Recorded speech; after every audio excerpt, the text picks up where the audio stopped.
할렐루야 하면은 할렐루야 하면 여러분들은 아멘 하시고 온라인 예배자들은 아멘이라고 댓글 채팅해서 쓰시면 됩니다. 할렐루야, 할렐루야. 한 뛰어난 식물학자가 자기 나라에서 추방을 당했어요. 다른 나라 귀족의 집에서 정원사의 조수 일을 합니다. 식물학자가 누구보다 식물에 대해서 뛰어난 지식을 가졌을 텐데 일개 정원사의 조수로서 일을 하는 거예요. 먹고 살기 위해서. 어느 날 그의 주인인 귀족이 아는 사람으로부터 아주 귀한 식물을 선물로 받습니다. 얼마나 귀한지는 아는데 너무 희귀한 식물이라 어떻게 키워야 되는지를 잘 몰라요.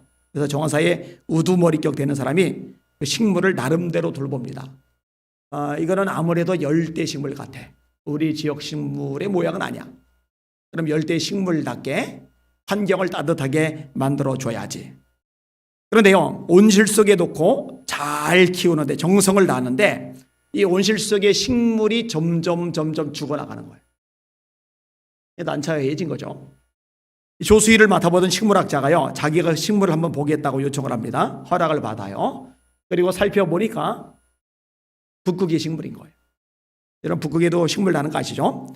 이 북극 추운 지역에서 얼음이 빙하가 덮인 지역에서 살아나는 식물을 온실 속에다 집어넣었으니 죽는 거죠. 죽어가는 거죠. 그래서요, 곧바로 그 식물을 온실 밖으로 내놓고 상쾌한 공기를 마시게 합니다. 게다가 이 식물 주변에다가 얼음을 놔두는 거예요. 얼음을. 그러니까 이게 정원사 우두머리가 깜짝 놀라는 거예요. 저러다 진짜 죽이는 거 아닌가? 근데 알고 보니까 나중에 살아나요. 식물 주변의 얼음, 이거는 상식적으로 볼 때는 나쁜 거죠. 일반적으로 볼 때는 나쁜 거죠. 그런데 이 북극의 식물 입장에서는 이 주변의 얼음이 살게 해주는 요소가 돼요. 일반화시킬 수가 없는 얘기죠. 알렉산더 벨이라고 있어요. 벨 하면은 뭐가 생각나요? 벨소리. 전화기를 만든 분이죠. 이분이 전화기를 왜 만들었는지 아세요? 어떻게 해서 만들었는지 아세요? 아내가 청력을 잃었어요. 소리를 잘 못 들어요. 그 청력을 잃은 아내를 도와주려고 보청기를 연구하다가 전화기를 발견해낸 거예요. 그러니까 아내의 어려움이 굉장히 좋은 결과로 연결이 되어버린 거죠. 좀 더 얘기할게요. 윌리엄 바클레이라고 있어요. 제가 이분의 성경 해석책을 재미있게 읽어요. 그런데 이분의 한계는 뭐냐? 초자연적인 성경의 역사를 합리적으로 이성적으로 해석하기 때문에 그런 부분에 대한 책들은 제가 안 받아들이고 대신에 합리적으로 이성적으로 해석해도 되는 성경의 본문을 해석한 건 뛰어나기 때문에 그런 부분들은 제가 재미있게 읽어요. 근데 이분이 목회 천연병으로 사역하던 시절의 이야기입니다. 극심한 우울증으로 고생하던 한 여인을 신방 갔어요. 근데 그 여인이요, 이 바클레이, 귀가 잘 안 들리는 이 바클레이 목사님에게 이런 얘기를 끄집어내요. 목사님, 너무 힘들어요. 고통이 너무 심해요. 이럴 바에는 죽어버리는 게 낫겠어요. 근데 바클레이 이 귀가 잘 안 들리잖아요. 이걸 놓쳐버린 거예요. 근데 힘들어하는 여성 보고 지금 뭐라고 했는지 내가 못 들었다고 얘기하면 얼마나 성의 없이 듣는가, 경청을 안 하는구나, 이런 생각이 들 것 같으니까 아무래도 자기 나름대로 어떤 방법을 찾아내서 그거를 제안을 했는가 보다, 이렇게 지혜를 짐작을 하고 대답을 합니다. 그거 좋은 생각입니다. 저도 그보다 더 좋은 생각은 생각해내지 못할 것 같습니다. 죽어버리는 게 낫겠다고 그랬는데. 그런데요, 신기하리 말씀했어요. 이 젊은 목사님이 그렇게 대답을 했는데 이 여자가 그 얘기를 듣더니 보통은 일반적으로 듣잖아요. 그래도 살아야 됩니다. 그래도 하나님 바라봐야죠. 그래도 기도해야죠. 그래도 힘을 내세요. 이런 얘기만 늘 듣다가 젊은 목회자 입에서 전혀 다른 대답이 나오니까 자기도 모르게 깔깔깔깔깔 웃어버려요. 그리고 놀라운 일은요, 이 일 이후에 여인이 자살을 포기하고 마음으로부터 치유를 받기 시작을 해요. 저는요, 하나님께서 그 실수를 오히려 이용하신 거라고, 실수를 오히려 긍정적으로 활용하신 거라고 그렇게 생각을 합니다. 하나님은 그렇게 행하실 수가 있죠. 여러분은 모세의 광야 생활을 기억할 거예요. 40년입니다. 여러분, 말이 40년이죠. 30살에 고난 시작해서 70세까지 고난 나왔다 생각해 봐요. 20살에 생고생 시작해서 60세까지 생고생한다고 생각을 해봐요. 얼마나 힘들고 지쳐버리는 기다란 세월입니까? 그런데요, 이 광야 생활을 마치고 이스라엘 백성의 지도자로 백성들을 이끌고 가나안 땅을 향해 나가는 거예요. 광야를 지나가는 거예요. 여자들 빼고 아이들 빼고 60만 3,550명 대규모의 인원입니다. 이 대규모의 인원들이, 그리고 리더급 되는 사람들이 모세를 믿고 따라가면 좋잖아요. 신뢰해주고 순종 잘하면 좋잖아요. 툭 하면은 모세 갈아치겠다는 거예요. 새로운 장관 세우겠다는 거예요. 원망하는 거예요. 불평하는 거예요. 모세를 향해 손가락질하는 거예요. 죽이려고 돌 들고 덤벼드는 거예요. 여러분, 보통 사람 같으면요, 이 정도 상황 되면요, 열받아서 때려칩니다. 난 니들하고 같이 못 간다. 니들 인생 니들이 알아서 해 하고 손을 놔야 돼요. 근데 모세가요, 그들을 끝까지 품어요. 성경에 나오는 편인데, 모세는 온유함이 지면 위에 있는 모든 사람보다 더한지라. 온유함이라는 건 팔복 중에 하나죠. 온유한 자는 복이 나니 땅을 기업으로 얻을 것이며, 이 온유함은 예수님의 성품이죠. 나는 마음이 온유하고 겸손하니 너희는 내게 나와 나의 멍에를 메고 내게 배우라. 그러면 너희가 쉼을 얻으리니 이는 내 멍에는 쉽고 내 짐은 가벼움이니라. 시편에도 이 온유함에 대해서 이야기를 끄집어내요. 근데 여러분, 세상에 존재하는 모든 사람들 중에 가장 온유한 사람이 누구냐? 그게 모세다라고 성경이 기록을 해요. 근데 원래 모세는 그런 온유한 사람이 아닙니다. 40세 때 애굽 사람이 히브리 사람 괴롭혀요. 자기는 민족성이 분명해요. 민족의식이 뚜렷해요. 왜냐? 어머니 젖을 먹으면서 어린 시절 자라면서 그 어머니 요게벳으로부터 민족성을 심겨졌거든요. 그러니까 히브리 사람,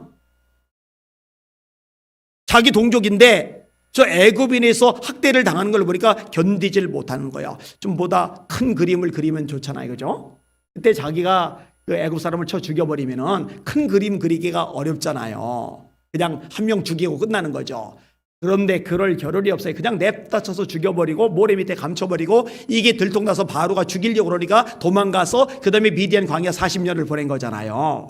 이런 식으로 큰 그림 그릴 줄 모르고 갑자기 막 철기가 일어나면 이 주체 못해서 때려 죽일 정도의 과격한 성향을 지닌 모세가, 아니 어떻게 온유함이 세상에 있는 모든 사람보다 가장 뛰어난 사람으로 변화가 되었을까? 광야 40년이 있었기 때문에 가능한 거거든요.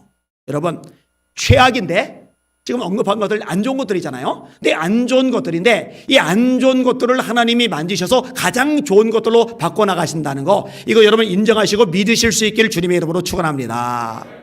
그래서 야고보서 1장 2절에 이렇게 말씀합니다. 내 형제들아, 너희가 여러 가지 시험을 만나거든 온전히 기쁘게 여겨라. 이는 너희 믿음의 시련이 인내를 만들어내는 줄 너희가 알미라. 인내를 온전히 이루라. 이는 너희를 온전하고 구비하여 조금도 부족함이 없게 하려 함이라. 오늘 설교 제목 따라합시다. 최악의 일조차 가장 좋은 것으로 바꾸시는 하나님. 한 번 더요. 최악의 일조차 가장 좋은 것으로 바꾸시는 하나님. 그 하나님을 경험하시며 사시기를 예수님의 이름으로 축원합니다. 자, 본문을 살펴볼게요. 바울과 바나바가 단짝이에요. 1차 전도 여행을 마쳤어요. 그리고 이제 바울 사도가 바나바 사도에게 2차 전도 여행을 제안을 합니다. 36절입니다. 시작. 며칠 후에 바울이 바나바더러 말하되 우리가 주의 말씀을 전한 각성으로 다시 가서 형제들이 어떠한가 방문하고. 이 바나바는 어떤 사람이냐? 처음에 어떤 장면이 등장을 하냐면은 밭이 있어요. 땅, 부동산. 부동산은 옛날이나 지금이나 우리나라나 외국이나 사람들에게 관심을 불어일으키는 재산입니다. 자기 땅이 있다는 것은 좋은 거예요, 그죠? 근데 이 땅을 사도들에게 갖다 바친 거예요. 성경에 나오죠. 사도들에게 갖다 바치면은 사도들이 각 사람의 필요에 따라 나누어주는 이런 상황이에요. 그러니까 자기 뱃속 자기 실속을 챙기지 않고 교회 안에 가난하고 어렵고 힘들게 사는 사람을 위해서 자기 것을 기꺼이 포기할 줄 아는 인물로서 이 바나바가 소개가 돼요. 그다음에 이 바나바는요, 권위자라는 뜻을 가지고 있는데 위로와 격려를 굉장히 잘해요. 성품 자체가 따뜻해요. 그 성품이 굉장히 좋은 그런 인물로 성경에 소개되고 있는 인물입니다. 바울이 예수님을 만났어요. 그런데 아직 사람들이 바울을 두려워해요. 바울이 예수 만난 것을 인정을 못해요. 이때 바나바가 안디옥 교회에서 사역을 하게 되는데 바울을 데리고 가서 공동 사역을 합니다. 바울 사도에게 사역의 길을 열어줬던 인물이 바나바입니다. 바울 입장에서는 바나바가 은인이에요. 그다음에 다른 그리스도인들이 아직 바울을 미심쩍은 상태로 쳐다보고 있는데 요 두 사이에 다리 역할을 하면서 아니야, 저 바울은 정말 예수님 만났어, 정말 삶이 변화되어서 더 이상 두려워하지 말고 경계하지 마, 이렇게 연결해주는 다리 역할을 해줬던 인물이 바나바입니다. 그리고 이제 사도행전 13장이 나오죠. 성령이 감동을 받아 안디옥 교회가 두 사람을 선교사로 파송을 합니다. 두 명의 담임 목사를 동시에 파송하는 거예요. 그게 바울과 바나바예요. 그래서 둘이서 열심히 여기저기 다니며 전도를 합니다. 비시디아, 안디옥, 루스다, 더베 이런 지역. 이제 복음을 전한 1차 전도 여행 지역이에요. 자, 근데요, 성경을 읽어보면 재미있는 현상을 발견되는데 처음에 둘이 출발할 때는 바나바와 바울이라고 돼요. 근데 시간이 지나면서요, 바울과 바나바로 주도권이 바울에게로 넘어가요. 그런데 보통 사람 같으면은 여기서 언짢을 거예요. 저거 바울 저거 인정도 못 받는 거 내가 데려다가 사역의 길 열어줬고, 저거 사람들에게 경계의 대상이었던 거 내가 다리 역할 해줬고, 내가 다 이게 털을 놓아줬는데 왜 저놈이 저렇게 이제 앞장을 서고 주도를 하지? 아이고 저거 이게 못마땅해 해요. 근데 바나바는요, 아까 얘기했죠, 인격적인 수준이 굉장히 뛰어나요. 그런 것들의 영향을 전혀 안 받아요. 그런 인물이 이제 바나바예요. 그래서 둘이서 열심히 사역을 하고 돌아왔는데 바울 사도가 이제 먼저 제안하는 거예요. 36절 다시, 며칠 후에 바울이 바나바더러 말하되 우리가 주의 말씀을 전한 각성으로 다시 가서 형제들이 어떠한가 방문하자 하고. 자, 형제들이 어떠한가 방문하자. 무슨 말이에요?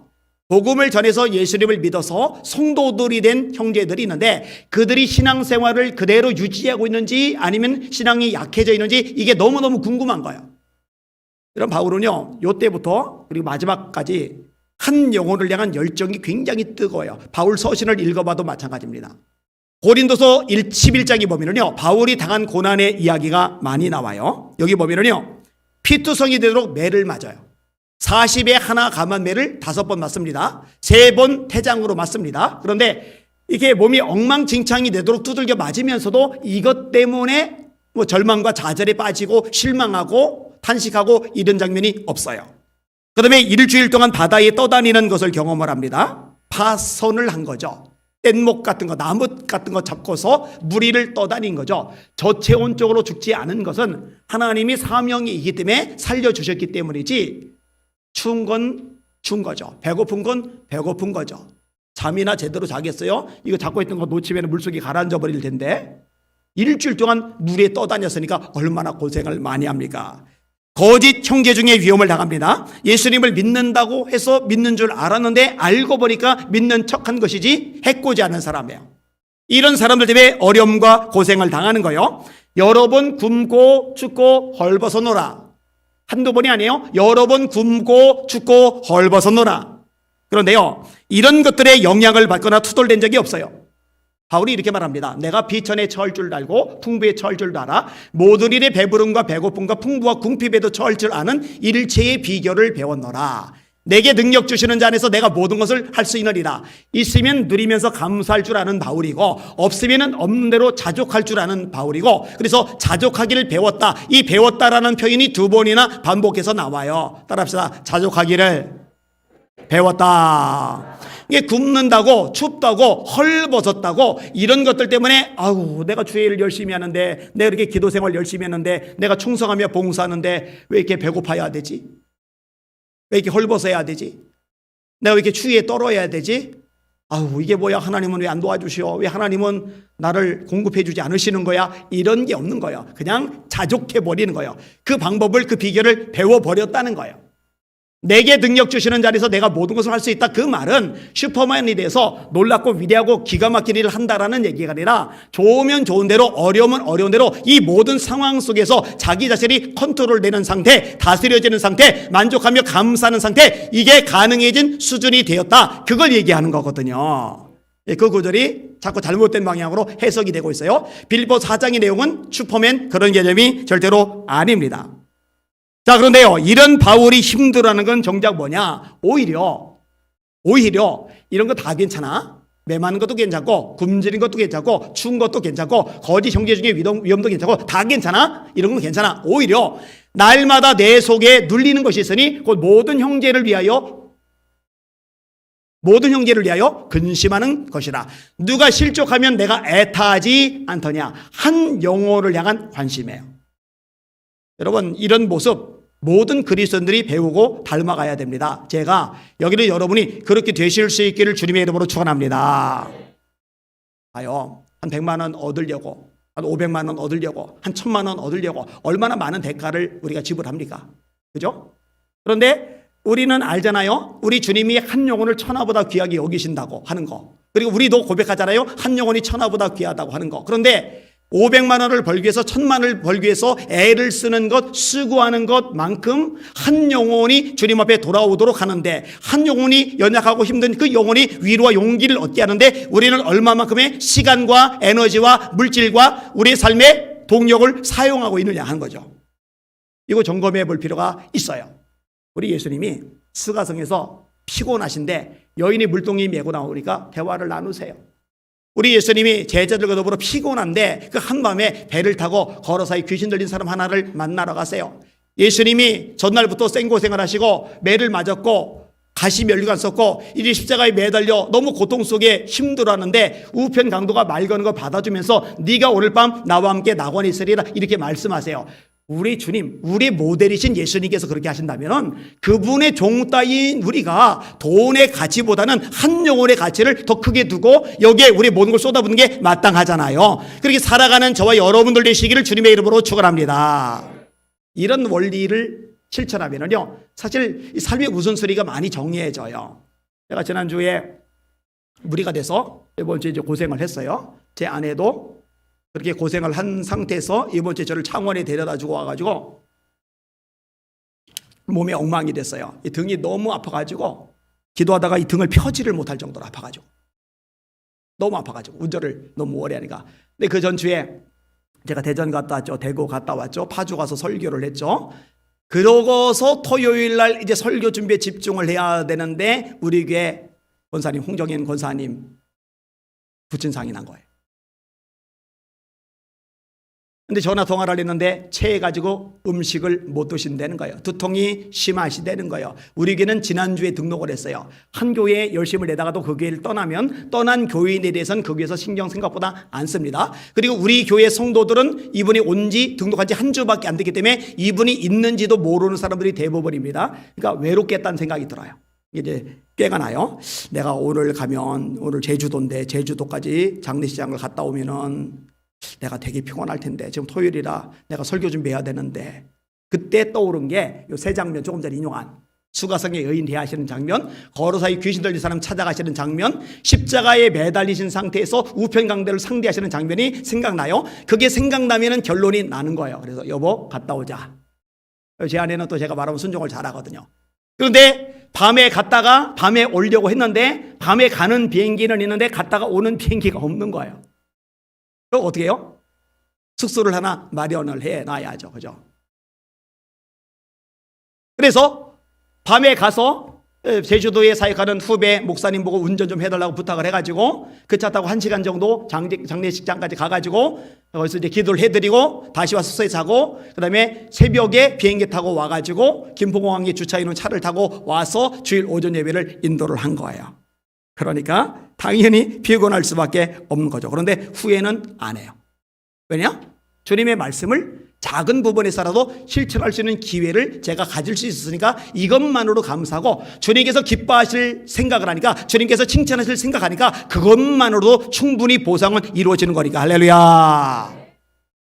여러분, 저희의 관심사, 여러분의 관심사, 천하보다 귀한 한 영혼에 가 있을 수 있기를 예수님의 이름으로 축원합니다. 그게 마땅한 모습이에요. 자, 이렇게 바울이 제안을 해요. 근데 바나바가 자기도 한 가지 제안을 해요. 마가를 데리고 가자. 그런데 이 부분 때문에 갈등 구조가 형성이 됩니다. 37절, 38절 읽을게요. 시작. 바나바는 마가라는 요한도 데리고 가고자 하나 바울은 밤빌리아에서 자기들을 떠나 함께 일하러 가지 아니한 자를 데리고 가는 것이 옳지 않다 하여. 이 마가는 누구냐? 마가라 하는 요한이라고 묘사가 되어 있어요. 이 마가의 어머니가 부자예요. 그래서 자기 다락방을 초대교회 성도들이 모여서 예배 드릴 수 있는 공간으로 내줬어요. 거기서 성령의 불이 임해요. 그래서 마가 다락방 거룩한 제사같이, 그 마가 다락방이 마가의 어머니 소유의 다락방인데, 우리나라의 다락방은 안방 뒤에 기어 올라가면은 조그만 공간이 있는 것, 그게 다락방인데, 성경에서 말하는 다락방은 그런 게 아니에요. 굉장히 넓어요. 여러분 120명 정도가 들어가서 함께 기도할 정도의 공간이면 얼마나 넓겠어요. 빼곡하게 앉긴 하겠지만. 그러니까 이 부잣집 아들내미, 게다가 어머니가 믿음의 사람, 헌신의 사람, 게다가 그 집에서 기도회가 늘 열렸었기 때문에 사도들을 늘 지켜보는 거예요. 그러면서 이 마가의 마음속에 아마 동경하는 마음도 있었을 수가 있어요. 그죠? 어릴 때 제가 목사님들 보면서 너무너무 멋있게 느껴졌거든요. 너무너무 부러웠었거든요. 아마 마가에게도 그런 마음이 있었는지 몰라요. 그러니까 바울과 바나바가 말씀을 전하러 간다니까 마가가 따라 나선 거예요. 이 선교사의 수행원이 되겠다고, 함께 동역하겠다고 따라 나선 거예요. 그런데 중간에 주랭랑을 칩니다. 왜 주랭랑을 치느냐? 먼 발치에서 바라볼 때 주의 정도는 멋있거든요. 봄이 나거든요. 그런데 막상 따라다니면서 사역을 하다 보면 이게 보통 일이 아닌 거예요. 힘들고 지치는 거예요. 제가 가끔 제가 다니는 이런 일정 과정들, 우리 성도들 몇 명을 좀 데리고 가볼까. 예전에 젊은 한 형제가 따라간다고 해서 따라갔었는데 한 번 갔다 오고 나서 그 다음부터 따라가겠다는 얘기를 다시는 안 해요. 다시는 안. 보통 일이 아니거든요. 겉보기가 폼나고 그럴듯해 보이죠. 에이, 보통 일이 아니거든요. 보통 일이. 자, 그러니까 마가가 돌아가 버렸고, 이 부분 때문에 이 바울은 마음이 상했어요. 그리고 저 녀석은 자격이 미달이다, 이 판단을 하게 돼요. 그러니까 말하는 거예요. 자기들을 떠나 함께 일하러 가지 아니한 자를 데리고 가는 것이 옳지 않다. 옳지 않다. 그러면서 둘이서 엄청나게 싸워요. 자, 성격이 달라요. 바나바는 너그럽다고 그랬죠. 포용성이 커요. 자기가 주도권을 가졌던 사람인데 그 주도권이 바울에게 넘어갔어요. 그럼 언짢을 만도 한데, 그래 바울도 능력이 있으니까 네가 주도권 가지고 앞장서, 나는 뒤따라갈게, 내가 뒷바라지 할게, 이 정도로 마음이 포근한 사람, 그러니까 위로와 격려를 잘하는 거죠. 근데 바울은요 안 그래요. 바울은 단호해요. 추진력은 기가 막히고 돌진하는 거에 있어도 누구도 못 따라가는데 굉장히 엄격해요. 바나바는 자격이 안 돼. 여러분 갈라디아서 2장에 보면은요 충격적인 장면이 등장을 합니다. 여러분 사도들 중에 최고의 사도는 베드로죠. 베드로의 권위를 건드릴 사람은 아무도 없다고 보시면 돼요. 가톨릭의 잘못점 중에 하나가 뭐냐면요, 베드로를 일대 교황이라고 봐요. 그 다음에 로마의 감독인 교황이 베드로의 후계자라고 가르쳐요. 이게 가톨릭의 공식 가르침입니다. 아무튼 그런 식으로 베드로를 이용하는 이유는 그만큼 베드로의 권위가 전 교계적으로 인정을 받기 때문에 그래요. 그래서 수제자 베드로 누구나 그렇게 인정하잖아요. 그만큼 베드로의 권위가 막강하단 말이에요. 근데 이 베드로가 외식을 해요. 하나님의 말씀에 바람직하지 않은 모습을 보인 거예요. 이 광경을 바울이 봐요. 다른 사람 같았으면 그냥 넘어가든지 아니면 조심조심 바들바들 떨면서 살짝 이야기를 끄집어내든지 할 텐데요, 바울 사도는 그렇게 하지 않아요. 들어보세요. 게바는 베드로를 말하는 거예요. 게바가 안디옥에 이르렀을 때에 책망할 일이 있기에 내가 저를 면책하였노라. 야고보에게서 온 어떤 이들이 이르기 전에 게바가 이방인과 함께 먹다가 저희가 오매 그가 할례자들을 두려워하여 떠나 물러가매 남은 유대인들도 저와 같이 외식함으로 바나바도 저희의 외식에 유혹되었느니라. 그러므로 나는 저희가 복음의 진리를 따라 바로 행하지 아니함을 보고 모든 자 앞에서 게바에게 이르되 네가 유대인으로서 이방을 쫓고 유대인답게 살지 아니하면서 어찌하여 억지로 이방인을 유대인답게 살게 하려느냐 하였노라. 어떻게 해요? 모든 자 앞에서, 사람들 다 보고 있는 앞에서 베드로 당신도 말씀대로 살지 못하면서 어떻게 다른 사람 말씀대로 살라고 할 수 있겠어? 그 외식이요? 그러면 안 돼요. 공개적으로 책망을 해버린 거예요. 여러분 이 정도의 인물이니까 기독교의 획을 글 만큼 위대한 인물로 자리를 매김하는 거죠. 사람 눈치 보고 비유 맞추를 하고 책망도 못하고 할 말도 못하고 그러면은요, 기독교의 초석을 마련하는 가장 핵심적인 인물로 자리 잡기는 어려워지겠죠. 그래서 기독교의 핵심을 이룬 초석을 다진 인물은 바나바가 아니고 바울이에요. 그러면은 바나바가 틀렸고 바울이 맞는 거냐? 그런 것도 아니에요. 이거는 하나님이 쓰시는 사람의 성향이 각기 다른 거예요. 제가 예전에 서울신대에서 이제 여러 말씀들 듣잖아요. 외부 강사들. 근데 어떤 목사님이 설교를 하는데 좀 거칠어요. 그러니까는 한 친구가 저 목사님은 너무 거칠어. 저런 돼. 그래요. 그래서 제가 얘기했어요. 내가 볼 때는 성경에 나오는 인물들로 성향이 다 다르다. 부드럽게 매너 있게 설교하는 사람도 있는 반면에 세례 요한처럼 광야에 외치는 자의 소리처럼 거침없이 하는 사람도 있다. 자기 설교하는 곳까지 일부러 찾아온 지도자들을 향해서 독사의 새끼들이라고 말하는 거. 아까 그 목사님은 독사의 새끼 같은 표현은 안 쓰셨다. 그러니까 이제 그 친구가 이러더라고요. 성향이 저마다 달라요. 참 많이 달라요. 광명중앙교회 조남고 목사님이라고 계셨어요. 그 교회 부목사님이 이제 친구였어요. 그 교회에서 한 장로님이 계시는데 그 장로님이 광염교회 목사님에 대한 책을 읽은 거예요. 근데 이 광염교회는 사회봉사를 많이 해요. 책임의식이 강해요. 세계 곳곳마다 다니면서 구호 활동을 하세요. 교회에서 집을 마련해가지고, 다시 말해 교회 재정으로 집을 마련해서 집을 못 사는 사람들이 살 수 있도록 그렇게 해줘요. 그러니까 보탬을 많이 받는 거죠. 근데 문제는 뭐냐면은 장로님이 그 책을 읽고 감동을 받은 것까지는 좋아요. 그런데 그걸 가지고서 자기 교회 담임 목사님한테 자꾸 푸시를 하는 거예요. 왜 목사님은 그렇게 안 합니까? 왜 목사님은 그렇게 안 합니까? 근데 제가 이 목사님을 아는데 이 목사님은 그 목사님하고 또 다른 차원의 굉장한 장점이 있어요. 새벽 기도가 5시라면은 5시 새벽 기도 일어나기도 힘든데 새벽 기도 가기 전에 하나님 앞에 예배를 집례하는데 내가 준비도 안 된 모습으로 집례하면 안 되지. 그래서 목욕을 다 하고 몸을 다 갖춰놓고 그리고 미리 기도 준비하고 그리고 새벽 예배를 인도를 해요.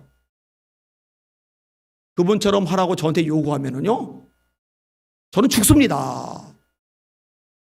일어나기도 힘든데, 그죠?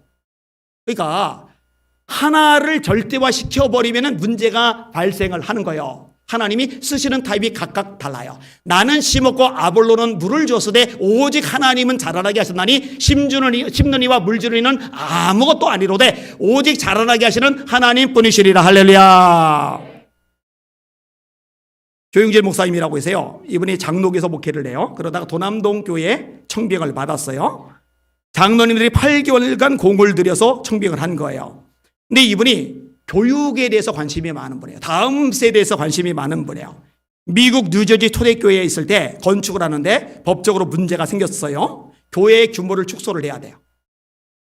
그러면 보통 본당은 놔두고 다른 공간들을 축소해서 필요한 평수를 만들어내는데 이 목사님은요, 본당을 줄이고 교육 부설 시설을 남겨놓은 거예요. 이게 그분의 목회 철학인 거죠. 이분이 도남동교회 부의임을 했어요. 본교회로 이름이 바뀌어요. 건축 중일 때입니다. 가장 좋은 위치에 뭐가 있나 봤더니 워시팀 연습실이 있어요. 수도시설로 다 해놨어요. 목사님이 반대를 해요. 교회는 담임 목사의 목회 철학대로 움직여져야 됩니다. 이분은 대단한 거예요. 부임을 간 지 얼마 안 된 분들은 자기 목소리 내기가 어려워요. 그런데 어렵다고 자기 목소리를 안 내면 그것도 싹군이에요. 목회자는 사람 눈치 보면 안 돼요. 기도하고 감동대로 움직이고 그걸 따라가는 게 정상적인 교회의 모습이죠. 그래서 수도꼭지를 다 잘라버려요. 워시팀 연습실은 저 구석으로 놔두고 가장 좋은 자리에다가 곰 3마리 어린이 도서관을 세워요. 근데 그 도서관이 그 지역 최고의 도서관으로 자리를 잡아요. 교회가 빚이 많아요? 굉장히 커요. 제가 부흥회를 2번 인도했으니 알죠. 예배당이 커요. 건물 자체가 굉장히 커요. 이자가 5천만 원씩 나가요. 그런데 그 와중에 다음 세대를 위해서 투자해야 된다고 하는데 그대로 돼요. 이런 분은 그런 분대로 쓰임을 받는 거예요. 어떤 분은 신방을 잘해요. 그런데 어떤 분, 제일 유명한 게 이제 소망교회 곽선희 목사님 같은 분, 그분은 신방을 안 한대요. 대신에 훈련을 시키는데 문제와 어려움이 생기면 무조건 교회를 찾아와서 하나님의 해결 받을 때까지 교회에서 씨름하도록, 근데 그렇게 해서 자연스럽게 해결이 되도록. 제가 볼 때 약간 그거는 문제는 좀 있어요. 왜냐면 예수님은 사람 한 사람을 위해서 찾아가셨으니까 찾아가는 게 맞긴 하다고 생각해요. 근데 제가 말하고자 하는 요점은요, 다 다르다는 거예요. 스타일이 다르고 성향이 다르고 그 다음에 나름대로 가지고 있는 목회 철학이 각기 달라요. 근데 하나를 절대화하면 안 된다는 거죠. 그러니까 오늘 본문에서도 바나바가 옳다, 바울이 옳다, 바나바가 틀렸다, 바울이 틀렸다, 이렇게 편가를 문제는 아니라는 거예요. 근데 어쨌든 간에 이게 또 덕이 되는 문제도 아니에요. 왜냐? 가장 존경받는 두 명의 사도가 안디옥 교회 두 담임 목사였던 두 분이 싸우는데 너무 심하게 다퉈서 결별을 해버릴 정도였으니까. 안타까운 일이긴 해요. 그런데요, 이것조차도 하나님이 가장 좋은 결과로 바꿔놔 버리셨다 하는 거죠. 39에서 40절을 같이 읽겠습니다. 시작.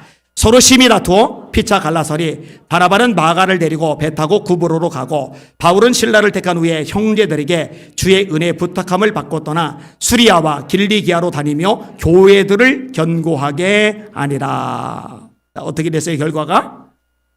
바나바는 마가를 데리고 전도 여행을 떠나고 바울은 신라를 데리고 전도 여행을 떠나요. 결국은 전도팀이 하나이던 것이 두 개로 나눠지면서 더 역동적인 선교 사역의 문이 활짝 열리게 돼버립니다. 그러니까 최악이죠. 가장 존경받는 두 사람이 마가라는 한 녀석 때문에 대판 싸우고 결별했다. 이거는 가슴 아픈 일이에요. 근데 이 가슴 아픈 일을 하나님은 가장 좋은 결과로 바꿔 놓아버리신 거죠. 이게 하나님의 섭리 역사심이라고 우리는 믿을 수가 있는 겁니다. 우리가 잘 아는 유명한 말씀이 있어요. 따라합시다. 우리가 알거니와 하나님을 사랑하는 자 곧 그 뜻대로 부르심을 입은 자들에게는 모든 것이 합력하여 선을 이루느니라. 믿으시면 아멘. 여러분, 하나님의 사랑하심을 받는 자 맞죠? 그 뜻대로 부르심을 받은 자 맞죠? 그럼 모든 것, 이 모든 것이란 얘기는 어떤 거는 예외, 어떤 것은 빼고가 아니라 우리 삶의 전 영역을 말하는 거예요. 이 모든 것, 이 전 영역, 이걸 하나님이 다듬으셔서 가장 선한 결과로, 가장 아름다운 결과로 얼마든지 만들어 내실 수 있다는 거예요. 이걸 믿으시는 여러분들 되시기를 주님의 이름으로 축원합니다. 제가요, 이런 부분을 생각할 때 제일 많이 떠오르고 제일 먼저 떠오르는 인물은 다윗입니다. 다윗이 시글락에서 재산이 어느 정도 쌓였고 처자식과 더불어 숨통을 돌리게 되었어요. 부하들도 600명으로 늘어났어요. 이제 사람답게 사는 거예요. 근데 아기스 왕이 전쟁터 나간다고 같이 나가자고 다윗에게 명령을 내립니다. 다윗이 기꺼이 따라 나섭니다. 근데 아기스 왕의 5 방백들이 다윗을 고가워합니다. 저놈이 우리 따라가면은 우리는 협력 안 하겠습니다. 그랬더니 아기스 왕이 자기가 따라 나오라고 했던 다윗을 좀 커버를 해줘야 되는데 다윗보다 영향력 있는 방백들한테 관심이 더 가는 거예요. 그들 마음을 얻는 게 더 중요한 거예요. 그러니까 그 5명의 마음을 맞춰준답시고 자기가 불러들인 이 다윗의 마음속에 생채기를 냅니다. 너 그냥 돌아가. 이런 기분 나쁘죠. 열받죠. 짜증나죠. 자, 돌아가요. 돌아갔더니 성이 불타고 있는 거예요. 재산, 보물, 그동안 모아놨던 거, 죽어라 하고 모아놨던 온갖 재산이 다 날아가 버린 거예요. 처자식은 팔아먹는다고, 인신매매한다고 끌고 간 거예요. 누가? 아말렉. 사막의 전투부족, 광야의 전투부족이 쳐들어와 버린 거예요. 근데 봐요. 다윗이요, 하나님 앞에 기도를 하고 따라가는데 잡아요. 우연히 만난 아말렉 사람의 노예 애굽인. 이 애굽인이 병드니까 아말렉 사람들이 이 병든 이놈 도움이 안 되겠다고 버리고 갔는데 이 버리고 간 이 노예 애굽인이 아말렉 사람의 다음 행선지를 알고 있는 거예요. 그 덕분에 찾아가지, 안 그러면 럭비공처럼 어디로 튈지 모르는 사막의 전투부족, 광야의 전투부족 아말렉의 행선지를 찾을 길이 없거든요. 그 애굽 사람 덕분에 행선지를 알게 되고 기습작전을 펼쳐서 다 물리쳐요. 근데 이 아말렉 쪽이 여기저기 어마어마하게 차지해 놓은 금은보화가 많은데 이미 성은 불타버렸으니까 이거를 쌓아놓을 곳이 없잖아요. 그러니까 할 수 없이 사람들, 부하들 보내서 유대 장로들에게 친분있던 예전에 천부장으로 움직일 때 예전에 알고 지내던 사람들에게 선물로 그냥 다 보내요. 근데 보세요. 만약 아기스를 따라갔는데 방백들이 반대를 안 해서 아기스 왕편에서 이스라엘 왕 사울하고 같이 싸웠다면 이스라엘 백성들 입장에서는 적군 블레셋 틈에 끼어서 자기들 공격한 다윗을 왕 삼을 리가 없어요. 찬밥 신세 된 게 정말 잘된 일이에요. 할렐루야. 방백들이 눈밖에 났고 아기스 왕이 배신 때린 게 정말 잘된 일이에요. 할렐루야. 그런데 당장의 상황만 보면 열받죠. 배신감 느끼죠. 내 인생, 내 꼬라지가 이렇게 찬밥 덩어리냐. 자괴감이 들죠. 자, 그 다음에 다윗이 왕이 되는데 7년 동안은 헤브론에서 유대의 왕이 되고 그리고 33년은 전 이스라엘의 왕이 됩니다. 근데 헤브론에서 유대 지역의 왕이 될 때 이때 다윗 중심으로 모여졌던 인물이 누구냐? 다윗이 나눠줬던 그 보물을 받았던 유대 장로들이에요. 그러니까 시글락이 성에 불타지 않아서 거기다 쌓아놓은 것보다 나눠주기를 잘했죠. 성이 불탄 게 결과적으로는 더 잘된 일이에요. 할렐루야. 근데 당장 사람 눈에는 이런 게 안 보여요. 그러니까 아우 성이 불탔어. 나 찬밥덩이야. 이렇게 되면은 무너져 버리는 거죠. 근데 그 이상의 것을 보게 되면은요, 하나님이 최악조차도 가장 좋은 것으로 바꿔주시는구나. 다 뜻이 있고 계획이 있어서 이런 과정, 이런 실패, 이런 아픔, 이런 절망, 이런 좌절, 이런 눈물, 이런 탄식의 과정도 지나가게 하시는구나 깨닫게 되는 줄 믿으시길 바랍니다. 이런 걸 경험해야 돼요. 그럼 바울이 죄수 신분으로 끌려가요. 유라 굴러가는 광풍이 배를 덮칩니다. 처음에는 배에 짐을 버려요. 그 다음에 배에 도구를 버려요. 근데 바울 사도가 보름째 되는 해 뭔가 잡고서 일어나서 내 말대로 떠나지 않았으면 좋았을 거다. 왜냐하면 바울은 떠나지 말자고 했었거든요. 그런데 백부장이 선장과 선주의 말을 듣고는 떠난 거거든요. 선장과 선주가 괜찮다고 그러니까. 바울은 일개 죄수니까 죄수 말 들을 필요 없죠. 선장, 바다의 전문가, 선주, 배의 주인, 부자와 전문가의 말을 듣는 게 낫죠. 아니요. 하나님의 종, 기도하는 사람의 말을 듣는 게 훨씬 낫습니다. 자, 바울 사도가 일어나서 그러나 안심하라. 이 배만 손상당할 것이고 이 배에 탄 사람은 한 사람도 죽지 않을 거다. 어젯밤에 나의 하나님이 나에게 말씀하셨다. 나는 내게 말씀하신 그대로 되리라고 하나님을 믿노라. 나는 내게 말씀하신 그대로 되리라고 하나님을 믿노라. 살 소망이 없는데 다 죽은 상황인데 하나님이 말씀하시니까 그냥 담대하게 선포한 거예요. 우리 다 살 거다. 나는 하나님이 내게 말씀하신 그대로 되리라고 하나님을 믿노라. 우리 한 섬에 걸리리라. 그리고 한 섬에 걸렸어요. 멜리데라는 섬이에요. 근데 그 섬에서 추우니까 이제 불을 쬐는데 바울 사도도 앉아서 나뭇가지를 집어서 이제 불 속에다 이렇게 집어 넣는데 이 나뭇가지 속에 숨어 있던 독사 한 마리가 뜨거운 열기 때문에 밖으로 나오면서 바울의 팔을 물어버린 거예요. 손을 물어버린 거예요. 그리고 물고서 도망간 게 아니라 문태로 매달려 있는 거예요. 최악이죠, 최악. 바다에서 멀미 나서 죽을 고생이 있는데 온몸이 젖어서 달달달 떠는데 독사한테 물려서 이제 얼마나 죄악이에요, 죄악. 그런데요, 토인들이요, 원주민들이요, 저놈은 살인한 자야. 바다에서는 목숨을 부지했지만 공의가 저놈을 죽여야 된다고 생각하기 때문에 저렇게 독사가 물게 한 거야. 그래서 언제 죽지 하고 지켜보고 있는 거예요. 그런데 죽지를 않아요. 붙지도 않아요. 그러니까 돌려 생각해요. 저 신이야, 신. 그렇게 되니까 어떤 일이 발생해요? 추장의 아버지가 열병에 걸렸는데 가서 기도해 줄 수 있는 길이 열려요. 애초에 독사에 물리고도 멀쩡한 이 광경이 연출되지 않았다면 추장 부모에게 가도록, 외지 사람이 가도록 허용해 줄 리가 없어요. 그러니까 아버지가 고침을 받아요. 그러니까 이 섬에 사는 사람들이 와서 고침을 받고 복음을 들을 수 있는 기회를 얻게 돼요. 할렐루야. 최악이었는데 아니 바다에서 죽을 고생하고 겨우 목숨 건졌더니 독사에 물렸어요. 이보다 끔찍하고 이보다 최악이었어요. 최악이었는데 하나님께서 그 최악을 가장 좋은 것으로 바꿔버려 주신 거예요. 할렐루야. 이 하나님 믿으시기를 주님의 이름으로 축원합니다. 맞아요. 이런 것들을 경험해야 돼요. 방백교에서 제가 설교할 때 얘기해요. 목사님이 저보고 왜 왼손은 장갑, 하얀 장갑을 끼고 다니십니까? 제가 요즘은 안 끼고 다녀요. 그냥 이러고 다녀요. 그러니까 아는 사람은 알고 모르는 사람은 모르는데 예전에는 하얀 장갑, 이게 자꾸 때가 타가니까 때가 타면 잘 안 지워져서 하얀 장갑을 끼고 다녔거든요. 왼손만.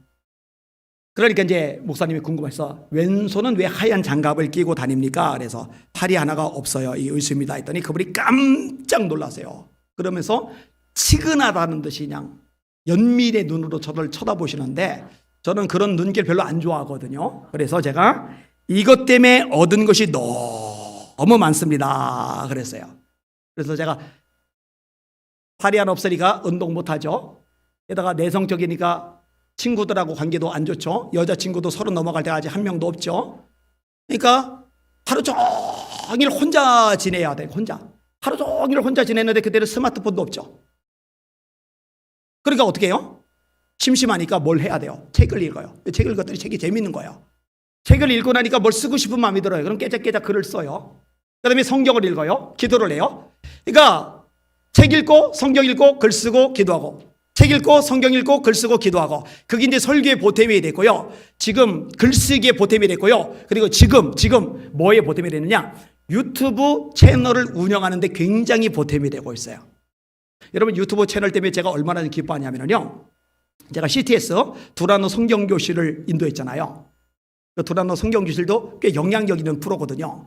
근데 여러분 두라노 성경교실 제가 방송 나갈 때 그 방송 보고서 집회 나갔을 때 외부에서 몰려드는 사람보다 지금 유튜브 방송을 보고 외부에서 몰려드는 사람들이 더 많아요. 이번에 경남 CTS 주관으로 창민교회에서 집회를 3일간 인도를 했는데 그 교회 신자들보다 제 유튜브 방송을 보고 몰려든 성도들이 더 많았어요. 할렐루야. 그리고 감림산 기도원이든 주암산 기도원이든 이 기도원 집회할 때 요즘 지방에 있는 대형 기도원들이 사람이 안 보이는데 유튜브 영상 덕분에 그 자리가 꽉 차요. 이런 일이 발생을 했어요. 근데 이제 문제는 뭐냐? 유튜브 방송을 하는 것까지는 좋아요. 좋은데 컨텐츠를 지속적으로 공급을 해야 돼요. 그리고 이제 사람들이 저에게 신경 쓰는 것 중에 하나가 그거예요. 목사님, 분명히 엄청 바쁜 거 아는데 하루에 한 편 올리는 것도 쉬운 게 아닌데 하루에 2편씩이나 그거 어떻게 가능합니까? 내가 솔직하게 말을 해요. 저기요 목사님, 저기요 장로님, 그거 걱정 안 하셔도 되는 게 글 쓰는데 15분 걸리고요. 방송 찍는데 NG를 한 번도 안 내기 때문에 평균 10분 걸려서 한 편 찍을 때 총 해서 25분 정도 걸립니다. 그러니까 2편을 찍어도 50분이면 돼요. 1시간이 안 걸려요. 근데 이게 왜 가능하냐? 젊을 때 틀어박혀서 성경 읽고 기도하고 책 읽고 글 쓰고 성경 읽고 기도하고 책 읽고 글 쓰고 그거 외에는 할 게 없어요. 덕분에 단둘이 손잡고 극장 한번 못 가보고 뽀뽀 한번 못 해보고 카페 가서 차 한 번 못 마셔보고 그랬지만 지금 와서 보니까 그거 안 한 거 괜찮더라고요. 더 안 왔더라고요. 최악, 제 입장에서는 최악이죠. 너무 외로웠으니까 여자친구 사귀는 친구들이 얼마나 부러웠는지 몰라요. 용선이, 용섭이, 제가 얘들 얼마나 부러워했는지 몰라요. 얘들은 여자친구가 바뀌기도 해요. 벌써 2명째. 아, 이거 방송 또 들으면 안 되는데. 그 중에 한 명이 목사님이거든요, 지금. 그 목사님이 이 방송 안 듣도록 기도해 주세요. 들으면 골치 아파요. 그런데 나는 30이 넘어갈 때까지 애인은커녕 여자친구 자체가 한 명도 없었다. 그런데 그것도 좋은 쪽으로 얼마든지 바뀔 수 있더라니까요. 춘천에 사는 유수열 집사님이라는 분이 있어요. IMF 때 사업이 망해요. 여자분이 사업을 했는데 망했어요. 10억이라는 재산이 그냥 날아가요. 집도 날아가요. 남편의 퇴직금까지 날아가요. 여러분 부부 묶여 있으면요 금융계통이 다 정보가 털립니다. 퇴직금까지 다 나갔어요. 2억이라는 빚까지 져버려요. 이렇게 하니까 남편이 너 때문에 내가 망했어. 나 너랑 못 살아. 이혼해. 그러니까 너무 미안하니까 할 말이 없어요. 싸울 수도 없어요. 그래서 이혼을 해주려고. 그런데 그냥 결정할 수는 없잖아요. 그래서 목사님을 찾아서 목사님 저 이혼해야 될 것 같아요. 제가 죄가 너무 커요. 근데 목사님이 나 따라오라고. 그러더니 금식 기도원으로 데려가시더니 여기서 금식하며 기도하라고. 그리고 하나님께서 주시는 감동대로 말씀대로 그때 움직이라고. 이 목사님이 지혜롭게 하신 거죠. 그래서 10일간 금식해요. 그 집사님도 유수열 집사님도 대단하신 거예요. 목사님 말에 순종을 할 줄 아니까 10일간 금식했는데 아무런 은혜도 없고 감동도 없어요. 그래서 기도가 모자란 것보다 10일간 더 금식하자 해서 20일간 금식했어요. 저는요, 일단 10일 넘게 금식하는 사람은 사람으로 안 보입니다. 저는 한 끼만 안 먹어도 지구의 자전을 느끼기 때문에 10일 넘게 아예 안 먹는다. 이거 정말 대단한 거예요. 근데 20일까지 금식을 했는데도 아무런 조짐도 느낌도 감동도 없어요. 근데 없는 게 아니에요. 집에 갔는데 바로 직전까지 섯을 벌어가지고 이혼하자고 소리 지르고 싸움 걸고 혈기 부리던 남편이 웬일인지 순한 양처럼 내버린 거예요. 내가 20일 동안 사라지다가 나타나서 그새 마음이 좀 누그러진 건가? 아니죠. 하나님이 감동을 해 주신 거죠. 그게다가 아니에요. 아무 소리 않고 아내를 따라 교회까지도 가는 거예요.